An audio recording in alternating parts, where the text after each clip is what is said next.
Claire and I have been best friends since our teenage years. We shared everything with each other, from our deepest secrets to our wildest dreams. When Claire became a mother, I was overjoyed for her. She was an amazing parent, always putting her daughter Julia's needs before her own. Or so I thought. As Julia grew older, she and my daughter Emma became like sisters. They spent countless weekends and holidays at each other's houses, and I loved having Julia around. She was a sweet and gentle soul, always eager to please. When Claire asked me to watch Julia for a week while she took a solo vacation to Bali, I didn't hesitate. I knew Julia was responsible and mature enough to take care of herself, but I also knew that Claire needed a break. She had always been a devoted mother, but I could sense that she was feeling burnout. The first 2 days were fine. Julia was her usual self, spending hours on her phone and watching Netflix with Emma. But on the third day, things took a turn for the worse. At dinner, I called Julia down from her room, but she didn't answer. Emma said she hadn't seen Julia since lunch, and a weird feeling settled in my stomach. I walked upstairs, knocked on Julia's door, but got no response. I tried opening the door, but it was locked. Julia never locked her door, and something was off. I grabbed the key from the hallway drawer and opened the door. My heart was pounding as I saw Julia lying on her bed, barely breathing, surrounded by empty medication bottles and a folded note. My vision blurred as I dialed 911. Emma stood frozen behind me, crying and asking what was happening, but I couldn't find the words.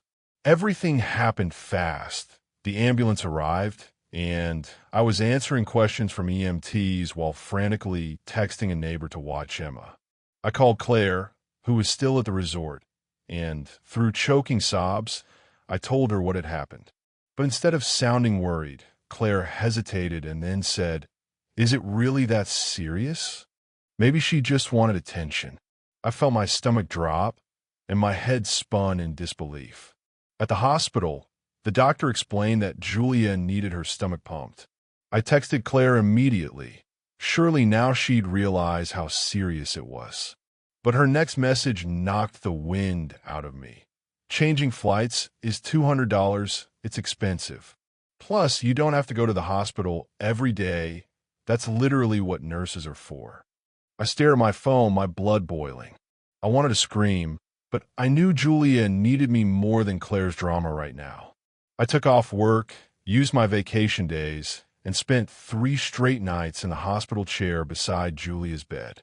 One night, Julia told me she thought Claire didn't love her anymore. She asked why her mom wasn't coming back for her. I didn't know how to respond. I just hugged her, feeling a wave of anger in my chest. Throughout all this, I sent Claire constant updates, photos, and texts. But each response I got back was shorter and colder. Meanwhile, she posted beach selfies, captioning "living my best life." It hit me then that the Claire I knew, the devoted mom she always claimed to be, had completely vanished. When Julia was discharged, I prepared a safe and comforting room for her at my place. I tried countless times to talk to Claire about the situation, but she brushed it off every time. Claire finally showed up at my house a full day after landing, deeply tanned and relaxed. She gave Julia an awkward half-hug, then immediately asked about the luggage she'd left before her vacation. As I explained Julia's recovery plan, Claire's eyes darkened, and her jaw tightened with every word. Suddenly, Claire snapped. She stood up, accusing me of parenting her child behind her back. Her voice got louder, and she started shouting about me overstepping boundaries and blowing things out of proportion. It was probably just for attention, she spat. That's when I heard a choked sob from the hallway. Julia stood frozen, tears streaming down her cheeks. Claire barely glanced at her daughter. My heart pounded. "Are you kidding me?" I shouted. I yelled at Claire that she chose the beach over her dying daughter. But Claire just scoffed, rolling her eyes. "Teens are dramatic.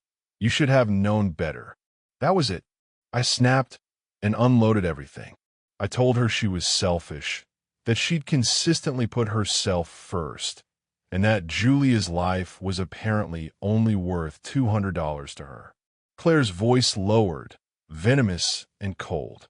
You don't understand what it's like needing a break from your kids. At that exact moment, something between us shattered completely. The relationship between Julia and her mother, Claire, had become increasingly strained.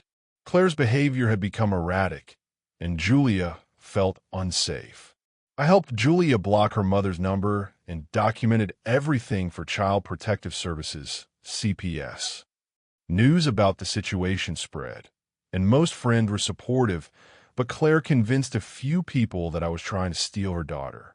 The CPS investigation was ongoing, and Julia's school counselor had been calling me with concern since Julia hadn't been attending. I kept asking myself how 15 years of friendship could disintegrate so completely. I was committed to being there for Julia for as long as she needed me. The CPS 72-hour cooldown period was almost up, and I was a nervous wreck about what would happen next. Julia hadn't slept through a single night without nightmares since her hospital stay. My husband, Rob, was amazing through all this, making Julia's favorite pancakes in the mornings and helping both girls with homework. The court hearing arrived, and Julia was terrified. Claire's behavior in court was erratic, and the judge granted temporary guardianship to me and Rob for 30 days. Claire was ordered to complete a psychological evaluation and attend parenting classes. Claire's behavior continued to deteriorate, and she started a social media campaign against me, claiming I was a mentally unstable woman obsessed with her child. Julia was devastated, but we reported the fake profile and got it taken down. The final custody hearing arrived, and the judge granted permanent custody to me and Rob, with supervised visitation for Claire. Claire was furious, but the judge's decision was final. Julia is now thriving in college, and we're proud of the strong, resilient person she's becoming. We're grateful for the support of Mark and his family, and we're hopeful for Julia's future.